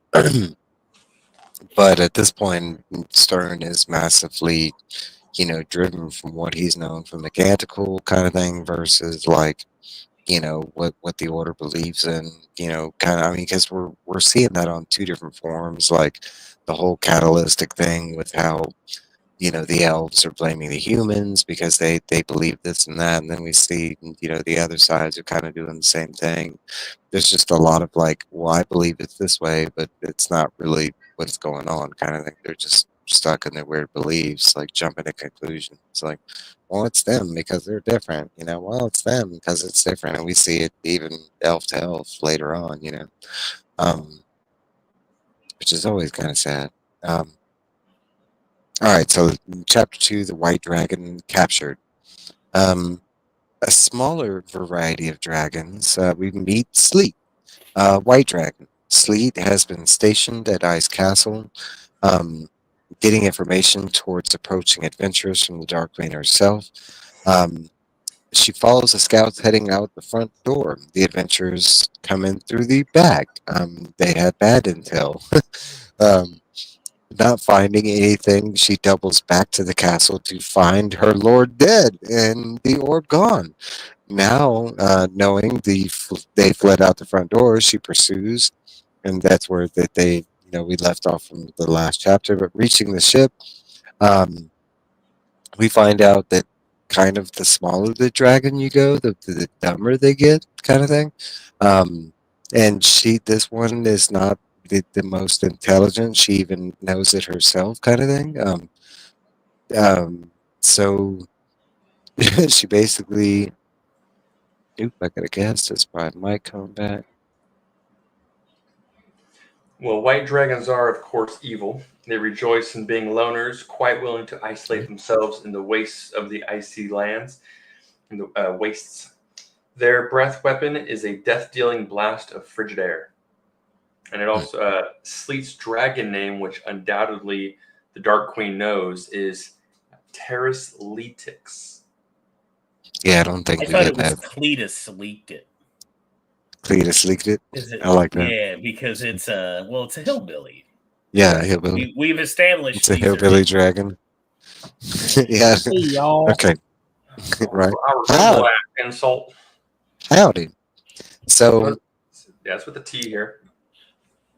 All right, so not the smartest. She doesn't know how to get the orb to safety because basically her plan was to like just freeze the ship, but then figures out it's on water and then the orb would sink. I like that she's that smart to like kind of realize that, which was pretty smart. I was gonna say, for being stupid and inbred, like she's really self-aware and she does a lot of smart stuff. Like kind of thinks her way through it. Like, okay, I don't want the orb to drown. Literally, if they weren't saved by like some kind of divine intervention, like, I mean, she would have succeeded, kind of thing. Yeah, she was kicking butt. Yeah. This was a better plan than anything I saw Verminard do. So she circles the group, doesn't know what to do, and it shouts out. The pirates are all like, "Hey, there's land," But as they come there, they're waiting. Slee tries using her ice blast. They are confused at first why she doesn't quickly kill them, but realizes that she is pushing them towards the shore now that they've found land. But a cloud comes and blocks the dragon vision, so she leaves back to the ice wall castle. The ship is sinking. They recover what they can, but lose the 2 dead knights. There's a big old tussle about this. They make it inland. They're greeted by elves who knock out Gilth straight off the bat and claim Lorana. Gilth and Qualinest, they claim that they're Qualinesti spies, and it is revealed that they have a dragon arm. Lorana quells the violence down. Lorana and Elistine to heal Gilthanes, and the elves don't believe in the clerics, the whole shebang. Derek is in dismay, having to have been saved by a woman/elf. We learn there are 3 elves living there are 3 different tribes of elves living at Ergoth: the Sylvanasti, the Qualinasti, and a brand new segment, the Keganasti, which are we'll learn more, but they're basically wilder elves or border elves. All 3 elf tribes fleeing their homeland, eventually meeting there, but strong prejudices towards one another. The Kalanasti treated like slaves, and they are being told that the Kaganasti, that the healer slave comes in and works on Gilth. They don't really trust the paladin kind of thing. They don't really trust that type of magic has come back, and they rely on the Quaganasti, who are using druid techniques, to heal. They are escorted to the Qualinasti elf side of the island. We better meet Sylvan. Later on, we learn is Silvara, but right now it's just Sylvan. The key slave. Brief moment between Gilth and Sylvan. Talks of heading to San Crist, another island that's close by, and that's where this leaves off. I want to say there's some fascinating stuff throughout this whole thing. We got the whole dragon battle, which, like I mentioned, she turns out to be a lot smarter than, because she nearly does, mess up the crew. We got the whole, I think in this chapter I really appreciated Stern, because Derek just goes full on, dick mode. With the whole 2 dead bodies, and I get, fallen comrades and stuff, but you were there. You were there. Yeah, we're all drowning. What did you expect? You didn't get them. I don't know. No, but then even getting to I love that we get to the island and their first thought is just to knock out the 2 elves, and take the others kidnapped. Or Gilth is like, hey, and they just take them out. And then we find out it's this whole inner turmoil thing. All 3 elf tribes for some reason came there. The Quaganate, the Keganasti were already there. And the Qualinasti and Sylvanasti kind of just evaded their territory. Needed help at when they first showed up. They're like, "Hey, we're refugees. Can you help us?" Yeah, we'll help you. Let us in. Oh, by the way, you want to work for me now for no pay? Oh, magic? Put these chains on your neck. No, it's some really sad stuff, especially coming from. Can I talk about Derek for a minute? Yeah, go ahead, please. Derek seems like a special kind of jerk, right? He's that guy that everybody has told him, oh, no, she actually was the one that... Yeah, I don't think so. Yeah. He's been at the pizza party, too. But he's probably got the guy watering down the punch so they can make it last for the next pizza party. No, his is district manager pizza party. He's following all. He's gone hard He's into brown those. noser, and I mean no, because I'll tell you what, as a new reader, and especially passion from my dude Tater the Barbarian over here, I mean, because he's been hyping up these nights and everything, right? Okay, and then we meet Derek. I actually like Sturm, and I like his position. I like his version of the pizza part. No, then we get Derek, and we really see how the knights are, and I'm like, I'm not really And liking he these guys. and Like, like Sturm said, he's one of the better knights. Like at least he's not corrupt, but he's so inflexible. Yeah. He basically represents the worst parts of Sturm. He's the part of Sturm that won't run out the back of the end of the last home and shimmy down the rope. Like he won't disrespect himself in any way. He's just kind of insufferable, right? Like he's also he's set. not a He's nice also like person. set in his ways. He's fast to jump to conclusions because I mean we do learn that later on, during the trial, which I absolutely love that there's an actual like back and forth defense to a lot of this that's going down. Because as I was reading this, I thought this was just pizza party BS that Derek was shouting out to Stern. No, Like, he's I'm gonna turn you into legitimately. the Knights. Like, oh, when we go up to the Knights, you're not gonna. I thought that was like legit, like pizza party bullshit. Like this, like I mean, No, the way he it. legitimately. Yeah, he Well, presses charges. Well, the way it was described, like, it's kind of like they're disbanded. I didn't even expect there to be like this order, kind of like, that came as a surprise. The closer we got to San Chris, it became clear that we were going to get this uniform, sanctioned version of the Knights. But like the explanation about them beforehand, no, it was they were just this disjointed, like out in the wind. You might meet one of them every now and then, kind of thing. Like we Yeah, met some. no, Um, Derek's awful, and he gets worse. Like oh yeah. you don't come around to him.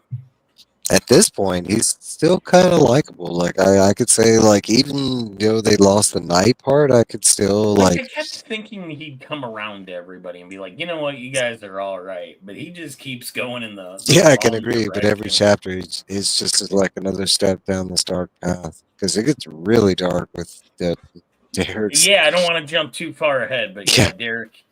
Derek Well, gets much worse than he is at this point, and he's already insufferable. Because here's the thing: he can literally see these elves helping them, like along the way, like Ice Wall and their escape from the dragon. Like they've done nothing but help him, and he's just kind of like, you guys are really fucking up. Like what? Yeah. Especially when it What? comes to Lorana.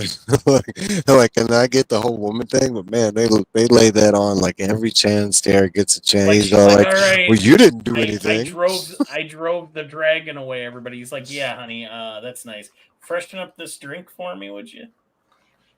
Maybe before get you us get a off couple of of this hot chapter, sandwiches. We're cold. there are a few notes on elves here if you want me to breeze through them before moving on. We're not moving on yet, but go ahead. All right. Sandwiches aside, the Dragon High Lord of the White Wing, Philthas, was a dark elf who sold out his race in return for power. All elves together in the days before they split were called Colonesti, meaning people of the morning. They have always regarded themselves as the first race to be created by the gods and the most favored of the gods of good in particular. The elves took over the southwestern portion of the island, separated from the east by mountains and a parallel region known as the Wasted Lands for good reason. And the difference between Kaganasti has become accepted spelling, with the K in later years, and Kaganesti is primarily a problem with phonetic translation. Elves from southern Qualinesti have a tendency to speak the word with the Kaganesti sound, while more northern elves speak it with an accent that sounds more like Kaganesti. We apologize for the translation problem. And last, the Quellenesti regard the Kaganesti elves as slaves. The Sylvanesti, on the other hand, regard them as just more members of House Servitor, which is the lowest class. They also tend to put all foreigners in the same category. Mm. Yeah, they do mention it. That's I want to interesting say because that. I might. Sorry. Go ahead. Go ahead, Mike. Go No, ahead. you go. I was going to say that, I mean, during the book, they do back to the nicknames because I reference them as both. I try to use full names as much as I can, but for writing, right, I'll use like Tass instead of Tassel. But with the elves, I mean, it breaks down easy too because you have the Sylvanasties, so you could just say the Sylvs and the Quags for the Quaganasty or the, I mean, but during the audio they do both with the K and the Q, and neither bothered me. It did both. Yeah, I mean, in my mind, they both reference to the same thing, kind of thing. What were you gonna say, Mike? I was going to make a joke that when I was in college, I too spent some time in the wasted land.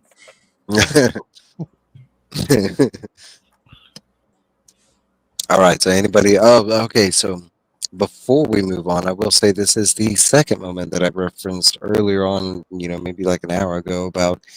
This is another moment in time where we do have a fell in love at first sight moment because this is the moment when Gilth meets late well yeah Silvara, but Silvart.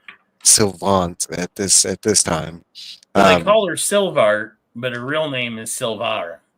Yeah, Silvara. Where'd Which you get it the sounds T like from? the elves are being jerks. Like, why are you guys adding the T in here? Well, they are. I mean, she's a slave at this time. She's supposed to be one of the leaders of the slaves. Well, like one of the. But I mean, she's still a slave. They just. Well, she's only a slave because she wants to be. Oh yeah. We learn that later on. All right. So chapter 3, the Speaker of the Sons, Lorana's decision. Group is taken to the Speaker of the Qualinesti. Now, because they are segregated, they all live in segregated parts. And we are on the Qualinesti side. Now the elves live in exile, but business as usual. Explain the Speaker only has one child now, Portheos, which we met in the first book briefly. His daughter and other son dead to him. Due to Lorana running up after Tanis and Gilthanos just believed to be dead, kind of thing. Thinking of retirement and is happy with Porthos for leadership, but has anger issues. The Speaker hears the commotion outside and believes it is elf qualms, but Lorana runs in and hugs her father and is greeted as a normal elf, not as the Speaker's daughter, kind of thing. Gilthanos gets a massive celebration for his return, kind of thing. Portheos has to explain to Lorana that due to her actions, she has been cut off from the family. The Speaker denies them travel to San Crist. Due to Lorana bringing the orb, the Speaker believes it belongs to the elves. This is not sit well the group, and it's also more of a clarification once we get into it because that's just briefly said, but then it's like Guild and Flint kind of makes it worse. This is the Speaker tells Lorana his issues with her. Lorana faints out of rage, wakes up in the Speaker's house. Sylvana wakes her. Sylvana explains she has heard all and wants to go with the group. She already knows of the orb and can help them escape. Lorana knows they have to travel through Kaganasti land. She thinks this is a good idea, taking with the group at Elistan chooses to stay behind and told she must be the leader of this group slash quest. Told about what expired. Told about what expired for the group after Lorana faints. Like during the time that Lorana faints, she's basically filled in. Basically, Stern has he had to take charge due to foolery and infighting. While locked up, Theros breaks in the roof, explains Lorana sent him, and they are to escape with them. Theros now has a silver arm.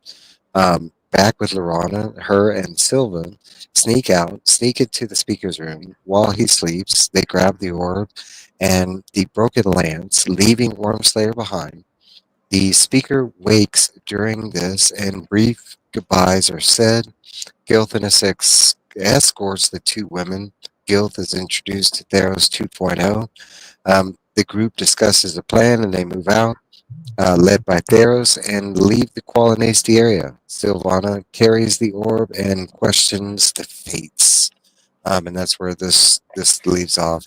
Again, there's a lot that goes down in this, but it's, in a nutshell, it's kind of went down. Isn't it funny that we're the one, like, Sturm is the one that told us previously that we would need a guy with a silver arm to forge dragon lances, and it was why he didn't want to. What was the justification for it? To not take something somewhere. Remember when he was being obstinate somewhere. He didn't want the beginning of this book. He didn't want to take the hammer to the dwarves. We're going to need this hammer because the prophecy speaks of a guy with a silver arm. But when he meets Theros now with somebody he knew, somebody he grew up knowing in his hometown, Solace, he doesn't make any mention. Oh, you know what? You're going to come in handy. Well, this goes back to my foreshadowing from the first episode. I asked y'all a question about, because this does come up very early on in the book, and it's even referenced about the silver arm needed to forge the hammer, needed to forge the dragonlance with the hammer. And then we have the scene where Theros walks up, got the silver arm, and that connection isn't there. But not only that, but the enemy hasn't exploited that. If this was lore and it's just repeating itself, wouldn't you kind of exit out the easiest, and I do know they were guarding the plates, and why wouldn't you destroy them or take them? Well, they to tried the nether? to. Remember? Okay. Onyx I do remember. said we tried to destroy these things, but I we can't. I do remember that as soon as I said it. But why not take them to the other realm? Why not? Yeah.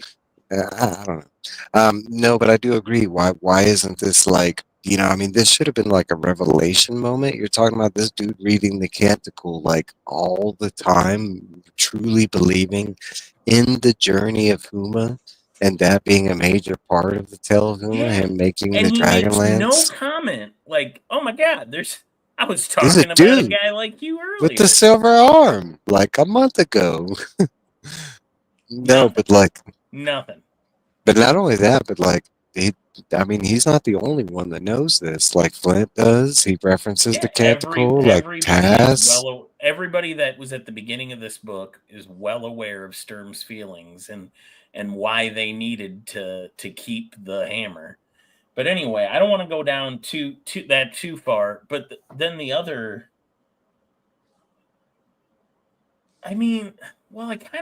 It just seems weird. It seems weird that we mention it, and then when we meet a guy with a silver arm, nobody makes any connection to it. Just kind of a weird book.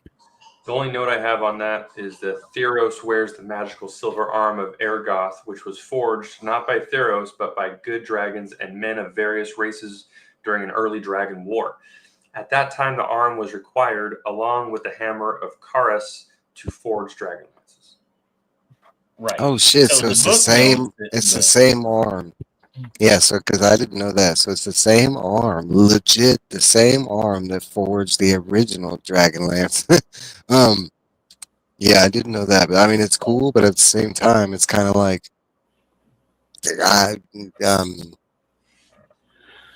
don't know the convenience there.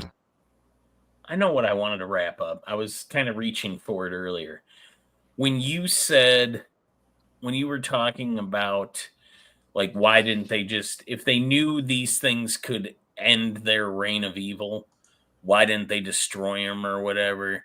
And yes, so discs of Mishkel, were indestructible, but why guard them with not your top people?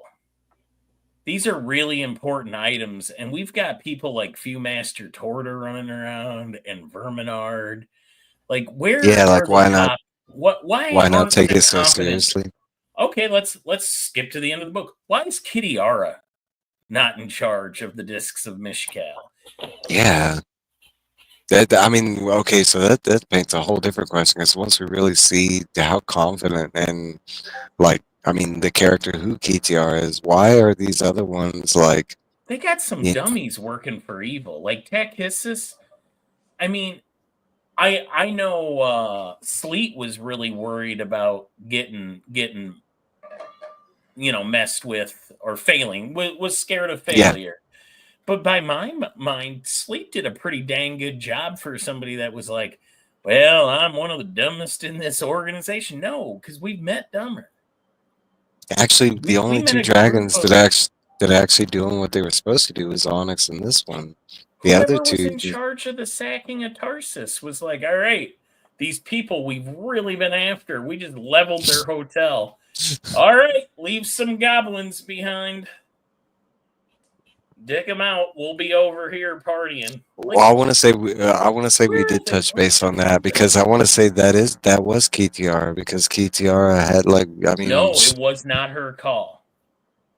I want to say she was going back and forth with that mission at the time. She was there. Was the high that was the Dragon High Lord. Yeah, that was that other dragon. I think she went looking for Tanis because she knew Tanis wasn't there anymore, right? I think the Dark Queen couldn't trust Kitiara completely because of her ties to the companion. Oh, that's a good thought. True. Okay. Well, they gotta have more competent leadership. You gotta have faith. This organization is not gonna last. I don't know. No, I want to say this whole scene, like, okay, reading the beginning of it, and I caught it offhand, but once it comes here, I was like, oh shit, I had to go back and read the whole, like, Silver Arm thing, and I was like, you talk about some foreshadowing of, like, what's to come in this book. I was like, it caught me all off guard when Theros walks up and he's just got the arm, and especially the explanation, because it's another moment that's passed over, because in this time, that Lorana and Silver are sneaking around, and somehow they run into Theros and convince Theros to go, tell the other group what's going on before Lorana gets there. So, I mean, it's another moment that's kind of like brushed over. But, once you run into Theros and Gilthana sees him, and it's like, hey, I have the Silver Arm. That, like, I had to reread that like a couple times. It almost reminded me of Race, the appearance explanation. It was one of those moments. I was like, what are they trying to describe? Oh, he's got a silver arm. It's like that. What the? Yeah. For being a bunch of people that like to cite prophecies, they don't really recognize them while they're happening, do they? No. Another thing I can touch base on is the whole interaction with the speaker, and I love the scene and everything, but like I did not think we were going back that way with like the way he's treating his children. Like he had just written off Gilthanas, and like my thing is they knew that it was successful, like, and he had just written off Gilth as like, oh, he died during all that. Like, I mean, I understand they didn't hear word of him, but like to just jump to that conclusion after hearing they were successful, like that was kind of like bizarre for me. And another thing was like his whole like, and I get this whole like human elf, like, it's not like the best or whatever, but like him just cutting her off, like, oh, she did this when she was a kid. Oh, she's gonna leave, like. Why we're going, I mean, what did it matter? Like, they were fleeing, like, from this dragon war, and, like, you find out that your daughter was actually, like, super crucial to them saving your people, and this is how you're going to respond to her? You're going to be like, oh, you're just like a human. Like, I will say it was like, I mean, you talk about a writer twist, I did not see that coming. If anything, I thought it was going to be the way they treat Gilthanas. Like they gave him this big celebration. I thought like once he found out about Lorana and like Gilthanas, it was going to be like this big parade. Like, bro, our warriors are back. Like, come on. I mean, this is like Willow doing that whole trek, right? Saving everybody like from this massive power, and then him making it back to Willow Village, and they're just like screw you. Yeah, I mean, like. Would it No, be? I was going to say, would it be safe? And maybe I'm only making this comparison because I've been watching Lord of the Rings. I can't think of the name of the guy that is the head of Gondor, but you realize how he treated his son. Yeah. His son. Yeah. Boromir and Faramir. Yeah. I will say it kind of felt like that. Like, and I didn't see that end of the shit. I could probably go back to Greek lore for this too now that I'm thinking, because I didn't see that comparison, but I want to feel like you're right. Like, maybe not Tolkien driven, but I see the trope. Yeah. When he tells Faramir, or Faramir asked him, he says, "Would you rather I died instead?" And he goes, "Yeah." I like that. Kaganese language has been described as sounding like wild birds. Yeah, we do get that in the book, right? I mean, when they're actually using it, scouting ahead and stuff. Well, guys, we are pretty much at our 2-hour mark. I don't want to head forward anymore because we are right at River of the Dead, the legend of the Silver Dragon, and we get so much more detail from here on out. I mean, you talk about the lore that spans from these next 2-3 chapters here on. But I believe we made good progress. I mean, we're already into chapter 2. I mean, book 2. We almost got book 3, and there's a ton. Like, I will say, this part of the book coming up is some of my like favorite, funnest parts. Like, I mean, we get a whole, we get one of my favorite characters back. That I was really happy to have back. I love the whole scene when we get that character back. Like how it plays down and how it goes down. And I can say from a new reader standpoint, there was a lot of surprises, like a lot of twists and turns, because we are moving at like a neck pace journey. It really does remind me of like, Empire Strikes Back as far as like the pacing of this, because it's literally like one moment to the next moment to the next. And it's a lot like the first book, and I'm not no stride or anything against this. It reads very well. It moves fast. But you're talking about, I mean, we went through this massive like elf forest nightmare, to this ice castle, to this, this destruction of this, kind of okay, bizarre, market town, no, there's a lot that goes down. I don't think anybody would ever say that this book is not action packed or anything like that. Because there's just nothing but action and a lot of character depth. As one of the reviewers had said, it's one of my favorite things about that, because you do get, I mean, in some of the brand new characters like Derek, you talk about learning who this character is in a short amount of time, and it's not like you spend chapters with them. It's like woven in and out between the chapters, kind of thing. But guys, first and foremost, I want to thank you all for doing this, man. I love the conversation. I'm excited to get, because like I said, a lot of the fun stuff is yet to come. Yes, the chat, first and foremost, everybody that shows up, everybody that watches us on the rewind, please, especially if you have any more insight past what we have, I mean, just because we're sitting here talking, I mean, none of us are experts, or I mean, I'm not declaring I am. So I love the feedback. I love corrections, stuff like that. I love maybe you see something differently versus the way we see something. I don't know. I love all that. Comment down below, kind of thing. But guys, I'm gonna let y'all go. Until next time, we got 2 weeks, and we'll do a part 3, and hopefully move on from this book and get to the third book. Because we got a third. I mean, this is a trilogy. Guys, everybody, good night. Thanks, Mike. Bye, everyone.